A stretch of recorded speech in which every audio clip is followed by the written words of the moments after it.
চট্টগ্রাম বন্দরে চলমান ধর্মঘট 15 ফেব্রুয়ারি পর্যন্ত স্থগিত করা হয়েছে। রোববার রাতে চট্টগ্রাম বন্দর রক্ষা সংগ্রাম পরিষদের বিজ্ঞপ্তিতে এই ঘোষণা দেওয়া হয়।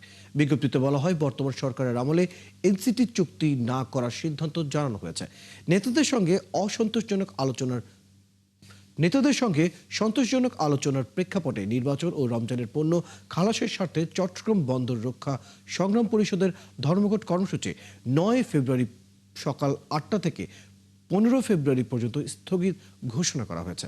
চট্টগ্রাম বন্দর কর্তৃপক্ষের পক্ষ থেকে 5 কর্মচারীকে গ্রেফতার ও হয়রানিমূলক মামলা, 15 কর্মচারীকে বিভিন্ন বন্দরে বদলি, আন্দোলনরত কর্মচারীদের শাস্তি, বাসা বরাদ্দ বাতিল এবং 16 কর্মচারীকে সাময়িক বরখাস্ত সহ যেসব ব্যবস্থা নেওয়া হয়েছে, এইসব সমস্যার সমাধান না হলে 16 ফেব্রুয়ারি থেকে পরবর্তী কর্মসূচি ঘোষণা করা হবে। দর্শক, চট্টগ্রাম বন্দরে চলমান ধর্মঘট স্থগিতের বিষয়টি নিয়ে আমরা বিস্তারিত জানব। সহকর্মী প্রণবেশ চক্রবর্তী আমাদের সাথে যুক্ত হচ্ছেন। প্রণবেশ, সংশ্লিষ্ট নেতাদের সঙ্গে কি ধরনের আলোচনার পরে এই সিদ্ধান্ত হলো?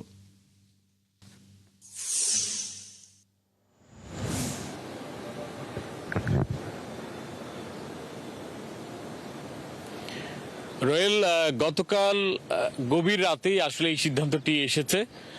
তখন একটি প্রেস বিজ্ঞপ্তির মাধ্যমে শ্রমিক কর্মচারী যারা আন্দোলন চালাচ্ছিলেন তারা জানিয়েছেন যে আশ্বাসের ভিত্তিতে, অর্থাৎ তাদের উপর যেসব শাস্তিমূলক ব্যবস্থা নেওয়া হয়েছে, বদলি কিংবা তাদের যে নির্দিষ্ট বাসা বাড়িতে যেখানে বন্দরের এলাকায় তারা থাকেন সেগুলো থেকে তাদেরকে সরিয়ে দেওয়া, এই ধরনের যে নির্দেশনাগুলো আসছিল সেগুলো তুলে নেয়ার আশ্বাসের ভিত্তিতেই তারা এই কর্মবিরতি প্রত্যাহার করেছে বলে তারা জানিয়েছেন। এবং এটি 15 ফেব্রুয়ারি পর্যন্ত বলেছেন স্থগিত থাকবে। তবে 15 ফেব্রুয়ারির পর এই মধ্যে তাদের এই আশ্বাস বা দাবিগুলো যদি না মানা হয় তাহলে সেক্ষেত্রে তারা পুনরায় আবার বন্দরের কর্মবিরতি শুরু করবেন বলে জানিয়েছেন।